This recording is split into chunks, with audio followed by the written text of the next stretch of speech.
everyone, I'm Rebecca Lynch, and this is Author Talk.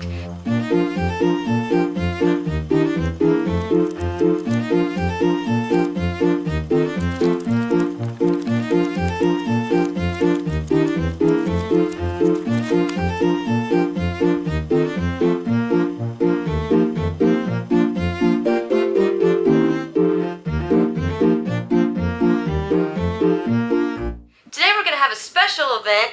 We're actually at Middle Georgia State College recording the book club. And today's special guest is going to be Miss Robin Grant talking about her efforts in self-publishing. I was going to talk a little bit about this and just see if this interests you. But there is actually just a humongous explosion going on, what's happening in the publishing industry. And I ought to know all about what's going on in the publishing industry because I have been trying to publish books for longer than most of y'all have been alive. Actually, a lot longer probably than some of you have been alive. And that probably makes it sound right off like, man, she's pathetic. What has she been doing? But How do you feel? Well, I've discovered a lot of things, and one of the things is probably the people I know that have a really, really easy time of it. Like, they like romance novels of a certain kind, and they read those romance novels of a certain kind, so they write those novels of a certain kind, and they go to that publisher, and it just, it kind of works that way. I am so weird. I watch everything in the world, I read everything in the world, and it all gets mixed in together, and you know what we were talking about trying to find those read-alikes and everything, it's just always been really, really hard to find my fit. I've had 2 different agents. They like my stuff. One of them I had for several years. And let me just point out, it's not easy to get an agent. No. She's had 2. Yeah, and this was a fairly well-known agent in my circles that I was in, but she just kept telling me, your stuff just doesn't fit anywhere, and I have wanted to tear my hair out. I've been to writers' conferences where, and you go and you have to, really gear yourself up and go pitch this stuff, and you make yourself go up to somebody, and they say, that sounds really interesting, but it's about women, and you've got time travel in it, so that's science fiction, and science fiction in our publishing house goes to men, so we can't do that. Let me send you over to our women's fiction editor. Well, women's fiction doesn't have time travel in it. Let's send you over here, so it's just always those kind of things. I've had people tell me my stuff was literary, and they do commercial. I've had commercial, the opposite. No, we do literary, and it's too commercial, and it's just on and on and on. So anyway, that's what's been doing. I've written 6 books over the course of the years. I wrote my first one when I was still in high school, and I've been trying to publish since I was in college, and so that's the way that's going. But it used to be if you wanted to self-publish, first of all, that just was so looked down on to begin with. And the only way to do it was to spend about $20,000 and have about 1,000 books published up, which they shipped to you, and then they were sitting in your garage, and you had 1,000 books sitting in your garage. And everybody gets one for Christmas. But everything is really, really changing now. I mean, first of all, can you say Amazon? Yeah. A lot of authors say that about 90 to 95% of their sales actually come from Amazon these days. So that's been a big game changer. And then it's gotten to where you can not only spend very little money to self-publish because you can do ebooks, and that, depending on how you do it, you can do it a whole lot of different ways, but it can be very, very cheap. And then you can do the print-on-demand version of the print book, where you don't have 1,000 books in a box sent to you. They print them one at a time. I tried getting my brother-in-law, when I was talking about doing this a couple of years ago, he kept saying, but how many books will there be? How many books? There won't be any books. When you go to, you'll order the book and they'll print the book. No, what? How can that be? But, really, seriously, there is not a warehouse of the books. You just order it, they print it, they send it to you. So this is a game changer. And not only that, but traditionally published authors, they used to get advances. Those advances are shrinking, and going away. And so they might not make very much money. I mean, you might be surprised how little money some of the, not John Grisham or J.K. Rowling or anybody like that, but a lot of the authors that we read, they're making very, very little money. They might get, a 10% royalty on a book or something. Well, Amazon will give you 70% of the book sale. So this is becoming a game changer, and I've watched it over the past few years. I'm in a big, huge online writers group, and a few years ago it was that self-publishing is evil. It's evil. You know, if you can't publish, then it's your fault, and you need to just take your lumps. And by the way, I have to interject right here because we're trying to call ourselves indie writers now a little bit more than self-published. But partly that's because I think maybe you should be able to. We have indie film, and it's very respected. It's cutting edge. It's stuff that the big boring studios that turn out the vanilla stuff every year wouldn't touch. So, you know, it's kind of cutting edge. You have, and you have indie music and everything, but it was always indie book publishing, bad news. And, you know, I got to tell you, I can understand why, because like I said, it's very easy to self-publish now, so that means there's thousands and thousands and thousands of books out there, and some of them are wonderful, poor grammar, and, you know, awful, and they just slapped it out there, and, you know, yes, there's some really, really bad stuff. So, what does this mean exactly, especially if we're readers? Well, one of the things I wanted to ask you though, this will be interesting, since y'all do seem to be more into the kind of traditional and hardback books. It's been interesting to me having an ebook out there too. That it's the young people generally who won't read my ebook that are waiting for the print book, and the old fogies like me have their Kindles. And I don't know, maybe it's because we can't see well, and we like the font really big. I don't know, you know, maybe that's it. But the old folks are reading my book, but the young people are waiting for the print book. My niece thinks ebooks are evil, so it's evil is self-publishing. But this is an example though. This is from Sue Grafton, and I heard things like this in my writers groups all the time. And you know, Sue Grafton's very big. She's a very big author. Genre author. To me, it seems disrespectful that a wannabe assumes it's all so easy that she or he can put out a published novel, and published novel is in quotes, without bothering to read, study, or do the research. Self-publishing is a shortcut, and I don't believe in shortcuts when it comes to the arts. I compare self-publishing to a student managing to conquer 5 easy pieces on the piano and then wondering if she's ready to be booked into Carnegie Hall.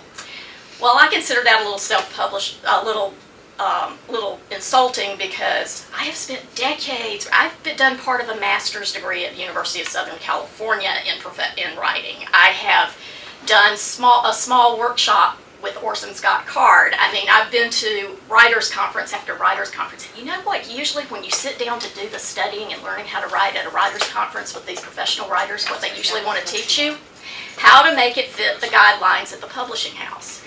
The book that I have out right now, again, it's hard for me to come up with genres for my book. That's one of the really hard times that I have, one of the reasons that I've had a hard time publishing.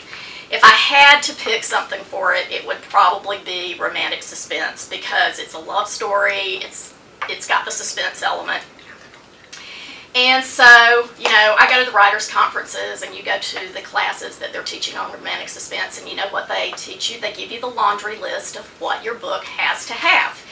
This was an example of a class that I went to by a very big romantic suspense author. Your heroine has to be this age, between 25 and 28 years old, or 25 and 32, depending on which, you know, publishing company. She needs to have an interesting profession. And apparently, I'm beginning to think that having a dog where you go out and take the search dog to find missing children is the most interesting profession out there, because I can't tell you how many romantic suspense books I've picked up where they have the search dog, including the one I'm reading right now to review for a friend. Supposed to have an interesting profession. The climax, you're supposed to have the heroine get pushed into a corner with her life threatened by the villain.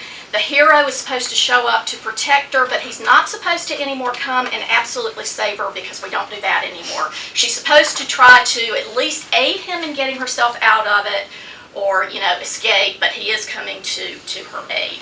So, you know, I didn't realize, I had read so many books that ended like that, and I got to where I was quitting them, you know, because it's like the last 2 chapters, I know what's going to happen. I don't even have to read the last 2 chapters anymore. So mine was all twisted, and it's like, I'm going to play with that and turn it around, and everybody'd say, do you realize your heroine didn't get backed into a corner? And then you know, so, you know, I think I'm doing something wonderful, and that was very, very bad.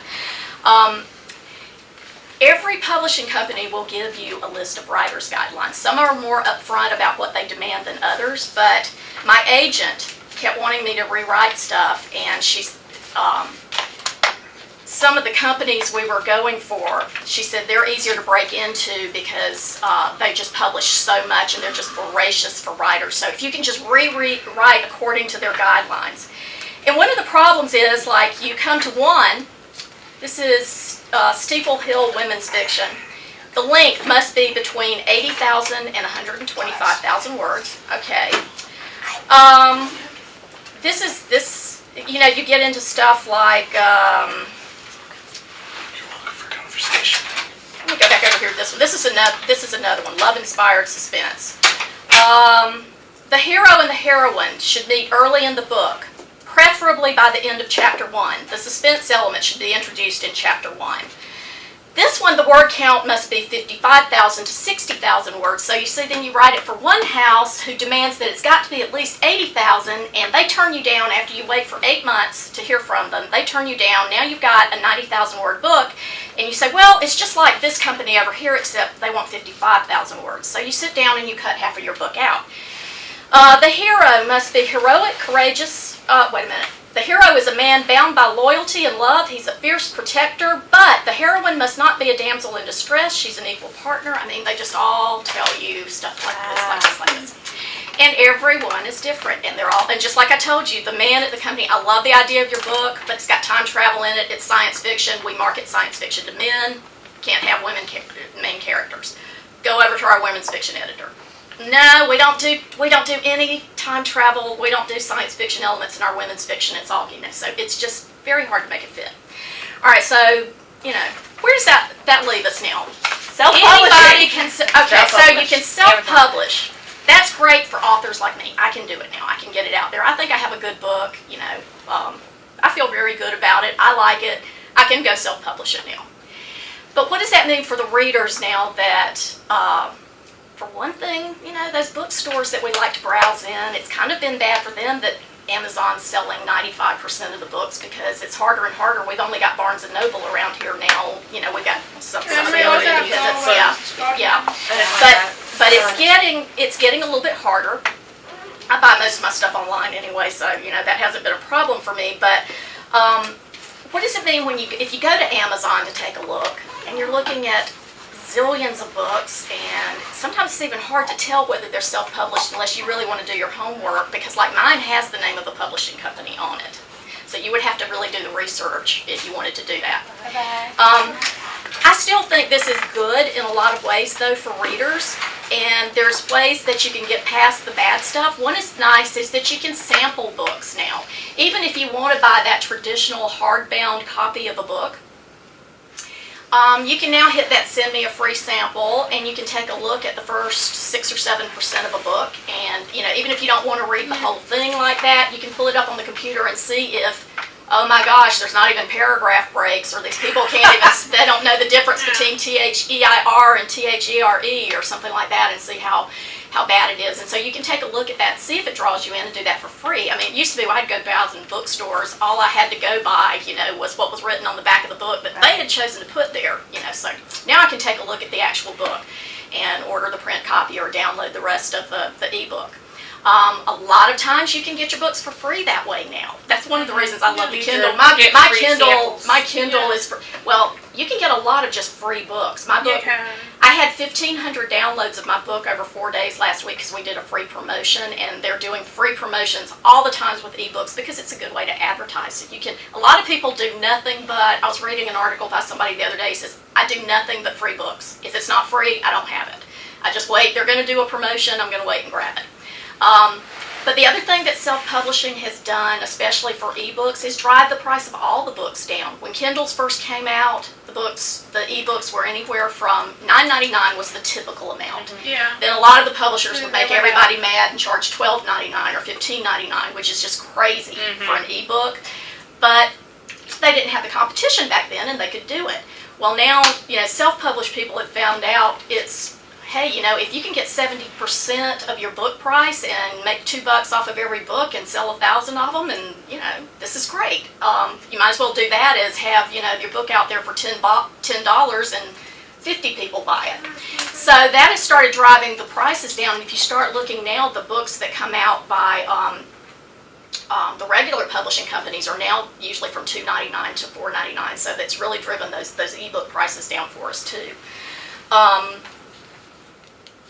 And the other thing is reviews. As somebody else was talking about, yeah, it's like the bad part of publishing companies being the gatekeeper and deciding that their books have to go by all these rules and have to, really follow all that is you're maybe missing out a lot of good stuff. But on the other side of that, they did all the wading through the slush pile and the really, really horrible writing for you, and now maybe you've got it up there and you've got to wade through it. But the good thing, in addition to the samples, are reviews.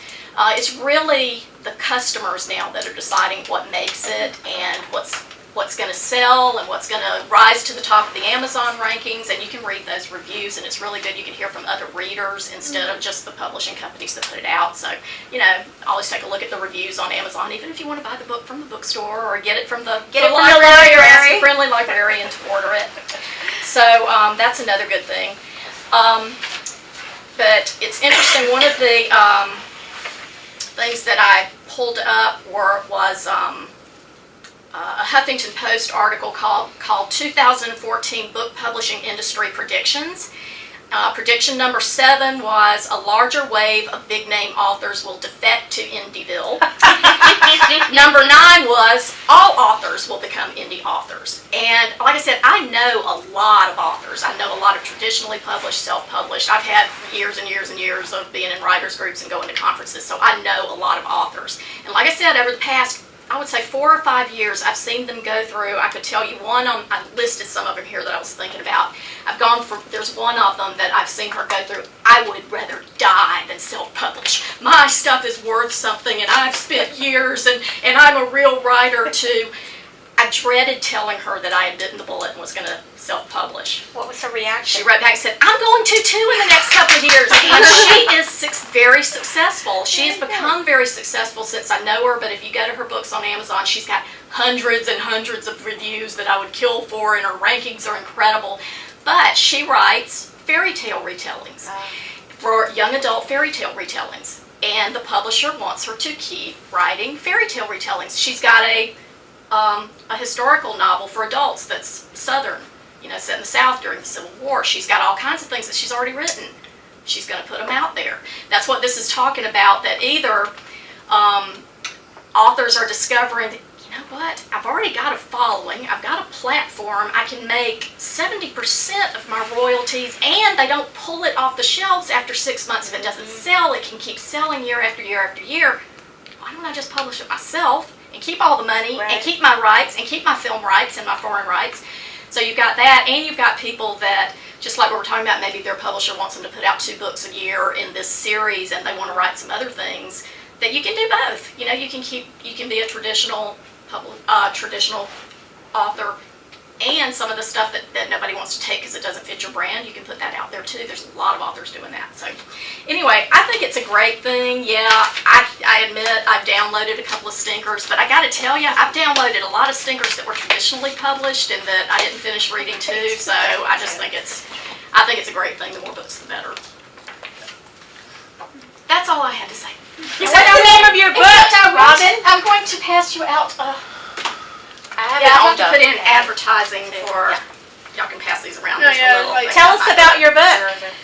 My book, like I said, it's probably getting stuck in romantic suspenseville, but it's basically about a girl like me that's just a big old fan and falls in love with book series and movie series and just gets so into them. And when she's about 10 years old, she's into this book series just way too much, and just becomes convinced that she's destined to meet the actor that's in the movie series that goes along with it. She's just very obsessed with him, and it's what happens about 11 years later when he comes into her life. And there's all kinds of, for real, there's all kinds of dark stuff going on in his life.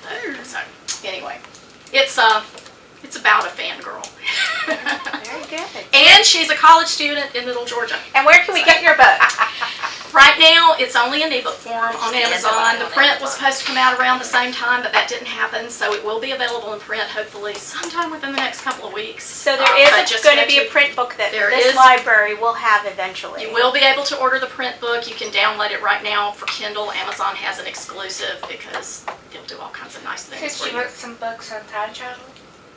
Yeah, that one's not out yet, but it's going to be within the year. There's a couple of traditional publishers that are looking at it, but this is another thing. When I submitted the proposal and they wanted to see the full manuscript, which is a great thing, and they tell you, you will hear from us in 1 to 2 years. And I've gotten old waiting 1 to 2 years. In fact, this book that I just published, there are 2 publishing companies that are still looking at it. I gave up after 14 months and decided I'm tired. So I don't think I'm going to wait 1 to 2 years on them. This has been a good experience. I'm enjoying it. So I'll probably just put it out by the end of this year, my time travel. And can you tell us a little bit about how the actual procedure of self-publishing, and did you work with anyone?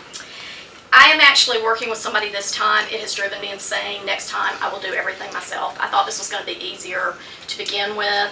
And I have all these self-published friends who just do it all themselves, and I'm an electronic resources librarian. I can design the inside of a book. I could have had that thing out there, 4 months ago. So you can do all kinds of things. You can hire people to design your cover and do everything else yourself. You can hire people to do the design of the interior of the book and do everything else yourself. You can do it all yourself. You can hire one company that you sit back, you hand them a check, and they tell you when it's done. As somebody was saying, there's a whole industry that's grown up around self-publishing now, and after I got 1 or 2 things out there, I get emails just blasting me constantly. Let us help you set up your website. Let us help you set up a store on your webpage.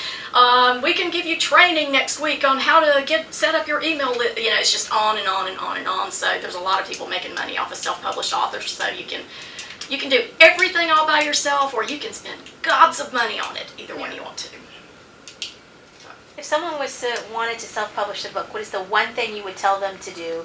One thing that you would make sure that they would want to look into in order to do that? Be prepared to market and go ahead and start marketing yourself long before you ever publish. And that means social That media? means, yes, social media, start a blog, just start getting your name out there, have a network of people so that when you finally hit the button and self-publish, you can start saying, hey, would you like my author page, or can I send my book to you and you'll review it for me? You need a network. You cannot, and in fact, I met somebody on this campus, Chris and I did, I think you remember, a few weeks ago, that was telling us he had self-published a book a couple of years ago, but he said it wasn't for him, and I've kind of taken a look at it, and I think what he did is what a whole lot of people do, is, well, it's going to be on Amazon. When I published it and it's there on Amazon, so, okay, I'm done. You got to be doing something every day. I could spend 8 or 9 hours a day marketing this thing, and it works. If you do it, you can, So that's the important you can do part. it, but You have to market. yeah, you've got to, but fortunately, there's things you can do these days, and there's ways to, in this 6 weeks, it's been doing all right. I don't even know exactly what I've sold, but I know I've watched my rankings and they've been fine. So they're as good as anybody else's that's just starting out. So if I can do it, it can be done.